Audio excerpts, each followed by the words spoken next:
Hello Voices, my name is Joe Troy and I'm a multi-award-winning voiceover and host of a VOICEOVER'S audio adventure podcast, a bi-weekly show where I learn about the voiceover and audio industry and share with you all the stories, tips and tricks along the way.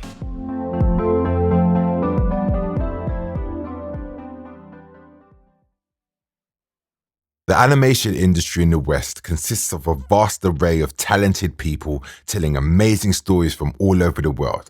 But what is happening in other countries of the world that may not get the same attention due to resources and opportunity? What do you do if you are from a country where the animation industry may not be as big or the infrastructure is non-existent? The usual way would be to go abroad and to gain knowledge and skills and in turn work for a major studio abroad. But there are some people out there who are determined to create industry at home. Today, I'll be speaking with Hamid Ibrahim of Kugali Media, one of these people who have created a lane for themselves and not looked back. So much so, they've managed to get Disney's attention. Today's adventure will be focusing on the animation industry in Africa. My name is Hamid Ibrahim. I'm one of the co-founders of Kugali Media, which is an African storytelling company. We focus on telling stories that kind of explore the past, present, and future of Africa. And we don't try to limit ourselves to. And we use different mediums. We started off with comic books, and then we moved to augmented reality. And then now we are diving into the animation world for the last couple of years as well. So that's Kugali-wise. Myself personally, experience-wise, I started off as a portrait artist. That's before uni. I'm gonna start including that in there since I made a bit of money, not much, but a little bit. Then from there, I worked in advertising for animation, so animation in advertising. So it was called electric theater. Then I worked in the Hollywood scene for a bit as a visual effects artist. Worked there for about a year. Worked on 5 different movies. The only one I tend to talk about is Lion King, since the original Lion King inspired me to start the journey, and it was kind of an honor to work on the remake of it. So that's me in a nutshell. Nice. So where did the love for all of the art side come from? Like, where did it start and how did you fall in love with comic books essentially? Because that's where you started, you said. So yeah, how did that all come to fruition? On my end, it was kind of 2 different areas. So in terms of the love for art is slightly different than the love for animation or even the comic books. I'm not as big of a comic book geek as my other 2 co-founders. They are way deeper into the world. My girlfriend is a bigger comic book geek Yeah. than I am even. I'm just gonna be completely honest. She calls me a fake geek. So she keeps poking me with that. But originally, I said of my first inspiration was Leonardo da Vinci, and that was in art itself, Nice. right? And I think what happened was there was an advert that was playing in TV. I was in Kenya at this time, and I saw the advert showed Mona Lisa, much more than just art. It was a water bottle advert. I don't know what water bottle it was, but they included that in there. And looking at that, I went through it, and it was a thing of like the image struck me, and I went to research who made the image, and I found Da Vinci. And then, if you know anything about Da Vinci, his life is very fascinating. And from that point, it became an idol, kind of an idol for me. So I always wanted to kind of mix science and art and everything like that. Just be like him in a way. So that was like my first Yeah. love for art was through Da Vinci and through the Mona Lisa. That's the first thing that kind of drove me there. And then love for animation separately kind of came in from watching Lion King, the original Lion King. And that one, it was mainly because I speak Swahili because I grew up, I spent 10 years in Kenya when I was growing up. So from 1 year old to 9 years old, so technically 8 years in Kenya. From around that time period there, I was in Kenya. So I speak Swahili, and it kind of caught me by surprise that there was cartoons speaking Swahili when Hakuna Matata, and even in the beginning. And I remember the first time I thought I was dreaming. And I kind of liked it from that point and became my favorite animation. And then luckily, when I was older, I watched it again, and it was actually better than I thought. Because I was scared to watch it, 'cause I thought it would be trash. I thought I just liked it because of the singing and all that. But so that's the journey of me liking animation. Comic books specifically, I kind of fell into that world where, because if you know anybody in this country, in the West, who works in visual effects, most of them love comic books. Now, I came from a slightly different Yeah. angle, which my angle was more from the design angle. So I'm more in love with the kind of theory of design and things like that. So I love that a lot more. Even the animation and anything I do in that area, it usually kind of ties down to kind of the science inside it as well. I have that deep love with that. So I was never Yeah. like a huge comic book fan. I read the kind of like the ones everybody should read, right? Like Batman the Killing Joke, like those ones where it's like, if you want to read, you have to read this one. So I Yeah. read those ones. And then starting Kugali, my other two co-founders were bigger into comic books. But the reason we started off with comic books, it's the easiest barrier to entry. So with just a pencil and a paper, you can make a very high quality comic book.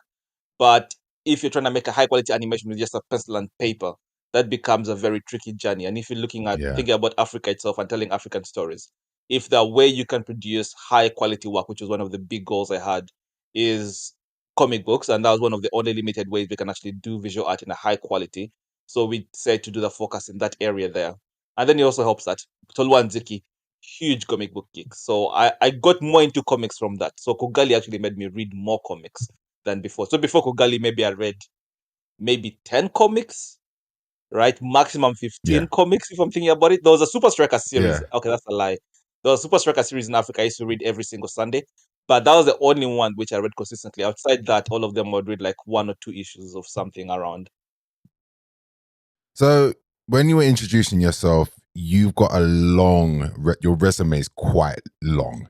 Even before, I don't know if this was before or during Kugali, but how did you get into these rooms, working on different projects and, just getting your foot through the door? How did you get to that stage and how did you It's one find of the it? things where, the survivorship bias, where because you made it through the ship, you think it's going to be straightforward for everybody else. In the beginning part of my Yeah. career, it's very hard for me to give advice since it's not getting to the room was a tricky bit, was making the collection of the skills and everything I acquired is a trickier bit and the route I went through. So Yes. I'll give you the example, right? So when I came in this country, because I came like all of a sudden, right? So I came as a child visa, and we realized that if I turned 18 in Uganda before I came here, that child visa is no longer relevant. So I got pulled out Yes. of school in the middle of it's called O levels. That's the equivalent of GCSEs in this country. So I did not get to do that. Yes. So Yeah. I got pulled out like about 3 months before doing that. Like just it was impromptu. So and I Mm. got like a 2 week notice. I'm moving country for the rest of my life kind of thing. So it was that I jumped from there to this. And when I came in this country, I remember knowing is that I knew that I was starting from behind in a way, right? So I went college and I did a course there. I also did functional skills. So I didn't have GSS, I have functional skills, which no big uni respects really, right? So it's that thing of knowing that in my head kind of lit a bit of a fire inside me, that combined with the fact that it was now, because when I was in Uganda, I didn't really imagine it was possible to actually make animation. So, and I don't know, in my head, it didn't seem like people make it. It just seemed like stuff that just appears on your screen. Yeah. Like it's never like a reality. And when I came here and I saw the course and actually managed to get into the course in college, based off my portfolio purely, right? When I saw that, it kind of made you kind of realize that it's possible. Like that first step be like people make this. And now there's actually, even if it's not a clear road, there's a little bit of a light. You're like, okay, if I'm the best here and I'm the best in uni, I'm sure I'll get something. So that was my whole like plan, was like I have to beat everybody in everything, right? So in college, I made sure to get a Mm. distinction in every single project we did. Like it was about 2 years or 2 years and a half about. I got a distinction in every single project. I don't care if I liked it, if I hated it. I was just like, nobody's gonna be able to argue with my numbers. That was the whole goal. And my portfolio, I reached out to people Yeah. in uni before I went to uni. I reached out to people in uni, and I was just looking at the people who are there, the portfolio and everything. And my goal was I'm gonna make sure my portfolio is better than their portfolios, even if they're already in the uni. I'm gonna be better, right? That was the thought. And it was that Yeah. scary, the first moment, scary moment, quote unquote, right? Because you have the theory in your head, but you have not executed it. Was when I Mm. applied to the unis, and obviously I'm using functional skills and I'm applying to the best unis for animation and thingy, right? And is that thing on my head of like, what if none of them just look at the functional skills and they just ignore me? And everybody accepted me. Everybody was like, hey, come through, right? And that was the first time where I kind of had a belief came inside me where people start breaking rules if you're really, really good, right? Because remember, I came here from Mm. Uganda, Yeah. and obviously the only people I knew here were my mom's friends. So I didn't even have friends my own age, right? And my mom is in right now she's in nursing, but I said over that time she was in care, she was doing care work, right? And that's a very limited industry. Like there's no upward mobility whatsoever. Like you're doing what you're doing there. That's a job Yeah. from beginning to end. In other words, right? So it was kind of like that environment. But going through this and them seeing the unis breaking rules for me. So I'm not going to mention the unis. I know, because I found out this was illegal. One of the units took me out for dinner. They wanted me to come for bad, right? And I was like, yo, this is me. I don't even have like quote unquote the actual qualifications. I really don't have all of them. I just have really good grades on what I could do. And my portfolio is just really strong. Like that was the whole thing, right? And that belief kind of led me to kind of keep trying to be so good that people will break rules for me. That was the whole philosophy, even through uni. Yeah. In uni, I played an even bigger risk where I knew I could get a first degree, but I was like, nobody I've spoken to in the industry has ever mentioned to me about their degree. Like, no one. So I played a Mm. gamble. I was like, you know what? For the dissertation bit, I'm just going to pass it. As long as I pass it, I'm good. But on this thing here, which is going to add to my portfolio, I'm going to make sure it's going to be like absolutely insanely amazing. And I got the highest score for Yeah. that for in the last, I don't know how many years I got the highest score for that, right? So it kind of bore fruit there. And it paid off still. It's one of those things where they looked at the portfolio, which they did. Nobody's ever asked me for my degree. Like ever. I even don't know where it is. I found it recently because I was looking for my naturalization certificate. Because I'm planning to do some stuff. Like Yeah. my girlfriend applied for a government job, so I had to check my naturalization. That's when I found the degree. I didn't even know where it was. Right? Nobody's ever asked for it. Yeah. But it's a portfolio for our field, and kind of I had a really strong portfolio. And when I was applying, I only applied for one job. That was the one that was working in the MPC, the working on the Lion King remake.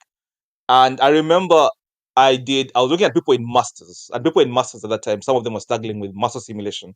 Now I know for sure MPC making the realistic animals, they do muscles and so on, because I saw Jungle Books kind of play through.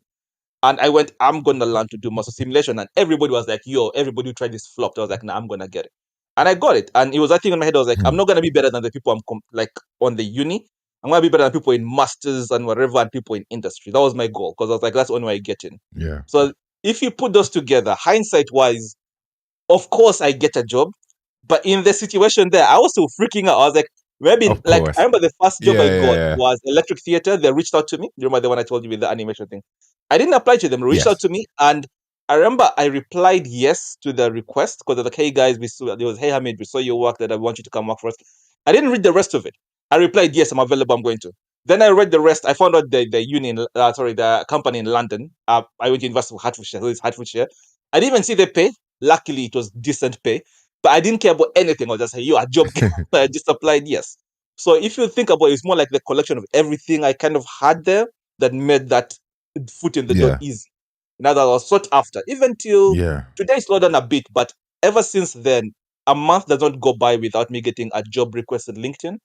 So there's always people trying to kind of reach out to me in a way. So I've kind of made myself kind of a very, very strong portfolio, a very, very strong. Now, portfolio was when Yeah. in uni. Now, as an adult, I know portfolio is good for entry. But in terms of if you can stack up a good story about what you can do, so the leverage you can own, right? So, for example, my leverage right now is super strong because I've worked in industry. And I've worked in projects from the underside, from the factory side, as I call it. I've led a giant project now with Iwaju. So I've done that. I've started my own company, so I know the inner workings of running a company within a project in animation and within the African space.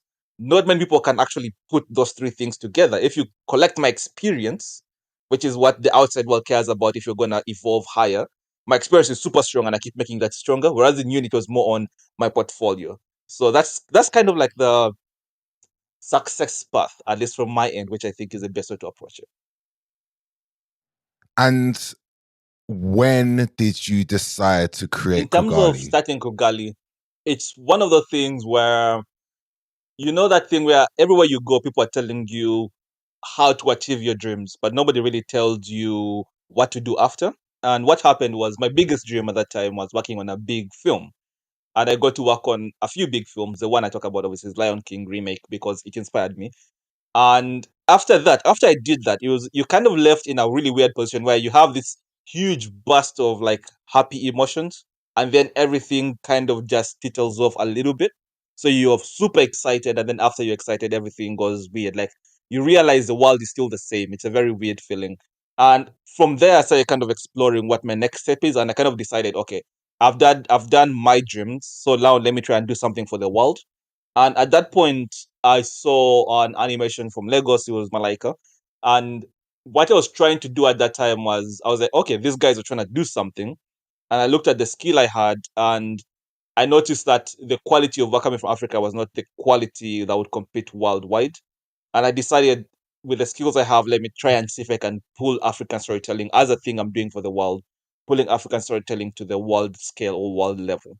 So that's kind of like the Kugali ethos of how I Yeah. plan to start it out. And then from that, you started off, you said Kugali essentially started off as comic books, but then you went into the world of art and augmented reality. Mm-hmm. How did you get to that transition, and what made you go into that? It was one of those things where the stars aligned in a way. So augmented reality is, because remember, I come from the VFX world, right? So I am quite well versed in animation, VFX, and the rest. Now, the great thing about augmented reality and how it was happening right now was it was mostly running on mobile. So Snapchat was like the biggest thing with AR at that time. Meta joined in, TikTok right now is joined the game as well, right? So in terms of augmented reality things, so like if you remember the Snapdog and all the different Snapchat filters, what people call them right now. And that was the biggest Yeah. AR platform. Now, the advantage of it being mobile is it has to be small and run very fast on the mobile phone on real time. So it has to be real time and run quickly. That gives an advantage where if you're a small studio, you can make really good AR experiences, because in that you don't have to build a whole universe. You just have to make something smart enough and fun enough for people to use. And that I kind of explored the opportunity. I was like, okay, we are small enough. We have the knowledge. I have more knowledge than most people in the game in this area that have worked in VFX, which is more complicated. And I just taught my team how to do it. Yeah. And obviously, then we kind of continued on that path. And the other bit of it was we're trying to find ways to explore the future of storytelling. Mainly because if you notice, with a lot of changes in the world, it tends to happen in the West, and then Africa comes 2 years later. We wanted to be in the forefront in this one. Yeah. So that's kind of like how we ended up in AR. And then Disney came. How did The that Disney one happen? was a very funny story. Because we started the comic books, but we'd not really done a huge comic book yet, right? And the first huge comic book project we took over was the doing the first ever African comic book anthology. And obviously, because it's the first ever African comic book anthology, we kind of caught the attention of a few people, especially the fact that the Kickstarter went well. So we were planning to raise 10,000. I think we ended up raising about 20 something thousand, so over double of what we were planning to raise for the book. And BBC caught wind of this because it was going a little, it was like semi-viral. It was viral for small people. That's the best way to call it. BBC got a hold of this and wanted to kind of do a little BBC stories on us, on what we're doing. And then they did the BBC Yeah. stories. And during that, I remember they recorded us a whole day of interviews. And in their part, one of the things they said was, we're going to kick this ass in Africa. Now, when I said that, I remember in my head thinking that was a bit abrasive. The meaning was there, but the way I said it was a very abrasive way I said it. I was like, they'll never put that in. And now comes January, February, the title of the whole thing, the title of the actual thing was African Comic Book Company going to kick Disney's ass. And the way that came through now, obviously the BBC story goes out, right, and gives us a lot of attention. People are looking at it. And now this is from Yeah. Jen Lee's side, who is the chief creative officer of Disney. Now she sees this, and apparently from her story, actually I'll not spoil her story. I know it's gonna be there's a documentary we're making, it's gonna be inside it. But she sees this and then they reach out to us. I've left a gap in between there, which is another funny story. But she gets one of the Disney execs to reach out to us. Now she reaches to us on LinkedIn, and I think she had just made the LinkedIn account, because I think she was trying to reach out to us, but it's a lot of noise at that time. When you're getting attention, there's a lot of noise, and then Yeah. we are a small company. We don't have like a lot of like online appearance, but you can definitely know it's us on LinkedIn, just because you can see the experience, you can see it's connected, the company on LinkedIn and everything, right? So they reach out to us through there. First, we don't believe it's them. And then after, obviously, we believe, we just start talking to them. One of the things where they reach out just to talk and see what we're doing. They already bought some of our books to read some of our stories. At that time, we had a few free comic books online. That's when I started doing the free comics. So they had seen those and then bought the ones they liked. They had the books with themselves. By the time we had the meeting, they had the books in America already, which was wild. And then from there, we just ended up pitching them the stories, and the rest is history. Yeah. Wow. Since that big whirlwind of them finding out about you, and obviously you working on Iwaju, would you say that your fan base or interest has come mainly from Africa, or do you think it's more It's more global? global, but US has a bigger, like if you connect it with Disney specifically, US has a bigger chunk.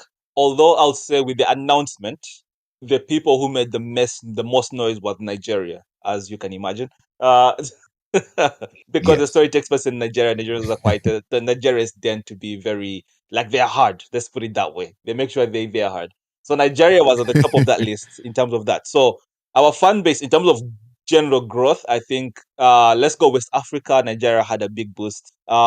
Other parts of Africa as well, but Nigeria was like a clear leader. He was like not even close. US tends to be the biggest. And if you think about the comic book industry or animation industry, US dominates a lot of that. And then you go to Japan and the rest with manga, right? So you have manga and you have the US Yes. one. So it tends to be those two people are dominating most of it. There's French, but that's more niche at the moment. But that's the landscape. So based on it just reflected based on the landscape he was there, but there was an extra thing with the announcement where you could clearly tell Lagos was like absolutely raving about it. In your opinion, Mhm. how has the animation industry in Africa changed since you started to where it It's is grown now? quite a lot. I'm very happy with the growth. That's one of the things I was thinking about. I was super happy with the growth. Interestingly, I was so happy with the growth. At some point last year, I was thinking after Iwaju comes out, I was gonna step down for like a quarter, like 3 months, to try and see because I would have reached the goal I wanted to hit. To see how to reevaluate the goal. Yeah. Obviously, this year ended up being a bit of a tricky year for the whole industry, so I have to stay in a little bit longer. I don't have time to take my 3 month hiatus as of yet, so I'm gonna be kind of stuck in here for a little bit. Yeah. But it's reached around the areas I wanted to reach. The infrastructure is still not there. That's the only thing I'm focusing on right now. That's the thing I'm going to focus on mostly if I'm to take a 3 month hiatus is the infrastructure. I'm kind of doing it slowly, but obviously it's not as much focus, right? Obviously, just more focus on Kugali and trying to close a few other deals, try and get that ball rolling more and just push that envelope more. But I think we definitely hit a Yeah. huge crack in the dam with Iwaju's announcement. Just the announcement of Iwaju. I would say the first huge crack was Black Panther, right? Which kind of brought in Okay. belief for African-based storytelling, and showed it could be exciting to a lot of the world. Most people did not really care until Black Panther. And then from Black Panther, our announcement kind of hit a huge hole in that dam, especially for people in Africa. So Black Panther had kind of portrayed Africa, but from a Western lens. But this was like all of us are African, all our stories are based from people who live in Africa, people who are working on this. A lot of them live in Africa as well. So it was from a very different perspective. We kind of opened up Okay. that door. And even there was another project that came in after the Kizazi one as well, and all that. So all those multiple things kind of I'm very happy with where the industry is right now. Obviously there's a lot of work to do, but I love that it's gotten to a point where there are some projects coming out of Africa right now which I can be like, oh yes. Although I still think there's a lot of work to do. There's a lot of work, but we've made significant progress. In terms of working on future projects and so forth, you touched upon it just when you answered my last question, but how much African talent versus global talent or even talent from the diaspora are involved in these projects? And is it something that you consciously try to involve as much as you can into your projects? Yes. Short answer, yes. We try and do that as much as possible. Longer answer, because one, infrastructure and also the amount of high quality artists in Africa is not quite where we want it to be. That's the bit when I say we have work to do. We have a Yeah. good amount now, but they're spread out and it's not as much depth as most places in the world. So, for example, just UK's animation industry beats Africa, the whole of African animation industry. I think if you put it in terms of just people working in the industry. Obviously, you can because of the Wow. infrastructure exists in the UK, whereas in Africa we're trying to build that ourselves at the Yeah. moment. So the projects tend to be one of the things where we pull in as many talent we can from Africa, but we can't really do any large major ones to the quality I want. At least us. There are some studios which have done some. So Triggerfish will be Mm. one. You should look into them. Where they've managed to do some feature length stuff, but they still don't get there's not enough infrastructure for it to be a world event. It tends to be a very local event. So at the moment, African industry is very much the infrastructure only allows for a local event at best, but very few world events. And we're trying to get to the world event level. So if you do it Mm. completely with all Africa at the moment, like it's very hard for it to be a world event. I know we're getting there. Hopefully we can hit that. That's one of the goals we have, funny Yeah. enough, to hit that. Where would you say the concentration is in terms of, just just talent or events in Africa? Talent-wise, if I'm using I'm gonna use the infrastructure as a good kind of predecessor because it kind of Infrastructure, yeah. predicts what the next generation is gonna be, right? Not just what is here now, but what is coming later. The ones which are kind of moving the fastest right now, South Africa is a clear lead at the moment with South Africa, just because they have a few studios that can actually produce feature-length animations, right? Now distribution and etc. different story. Mm. But in terms of the actual production, there's few studios in South Africa that can do that. Lagos, Kenya would be close. There will be a tie, but those ones would come close second. Egypt, actually no, it will be South Africa, then Egypt, then I'll put Lagos and Kenya a close tie. Uganda industry is growing. I'm from there, but the slight bias. I know more about the industry because I'm inside there. And there's a few schools I'm working with Mm. from back home from Uganda, trying to get their talent kind of up. And obviously, it's a tough year in the industry this year. So let's see by the end of next year who is going to be around, because that's also a factor right now, in that this year has been absolutely tough for a lot of industries back home. So let's see by the end of next year what is still there. But I would say South Africa, Egypt, then Kenya, Uganda, Kenya, Nigeria would be a tie in terms of their infrastructure for that, and also available talent for that as well. That tends to be how it is. Nigeria is growing faster, just generally. I think mainly because of the music industry is helping out in that area.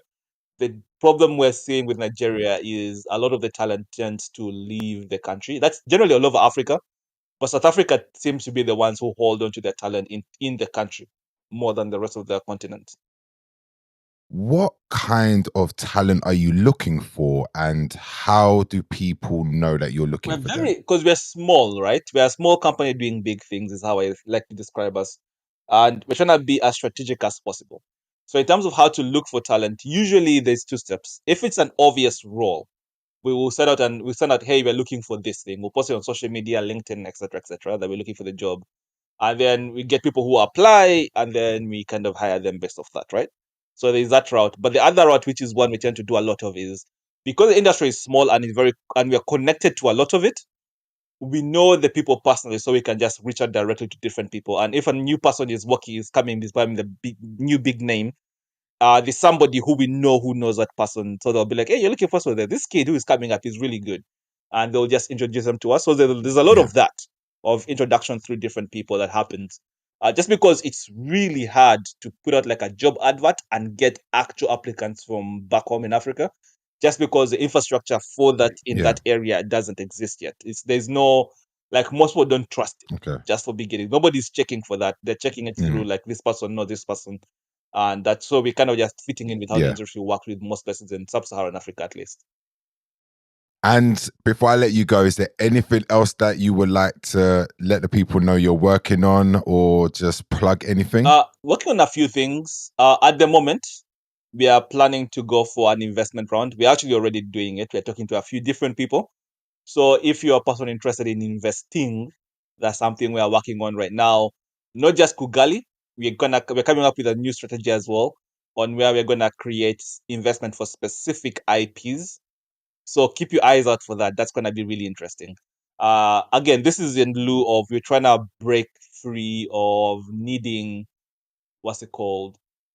Needing the, in other words, at the moment there's no big enough African project that can happen, which comes in where the African people are in full control of it in a way.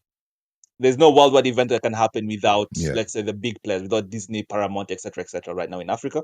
And we're trying to beat that, and Mm. that's why we're raising money on investment and investment based on thinking. So we're kind of gearing our whole strategy next year to kind of base it on that. So that's coming up.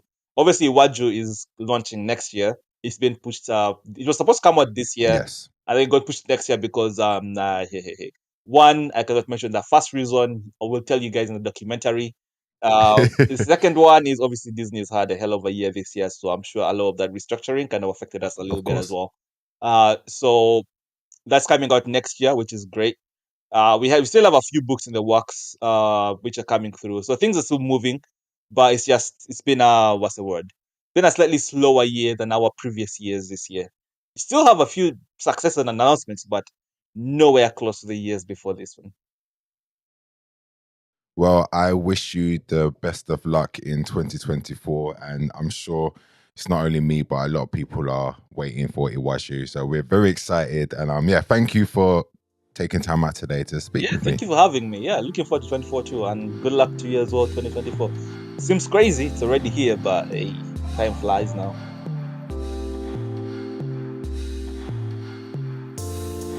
So what did I take away from today's conversation? Hearing Hamid's journey, it has definitely cemented my thinking that luck is what happens when preparation meets opportunity. If you are ready to lose it all and will stop at nothing to get to your destination, then there's only one way you can go: up. Whether you're a voice talent, animator, sound designer, or any form of creative trying to get into the industry, a portfolio means everything. It's all good having qualifications and learning the fundamentals, but unless you can show it in context or in the real world, it doesn't mean anything. What I'm trying to say is that you don't need the world to get started. Just an idea and, of course, talent. Once you show your talent and what you can do, work makes work. The more you work with people, the more they know how you work and can trust you will do the job. And finally, infrastructure. This is at the crux of any industry, and without it, it does not exist. This is growing in Africa, and with continued work from the likes of Kugali, it will only continue to grow. The future looks bright.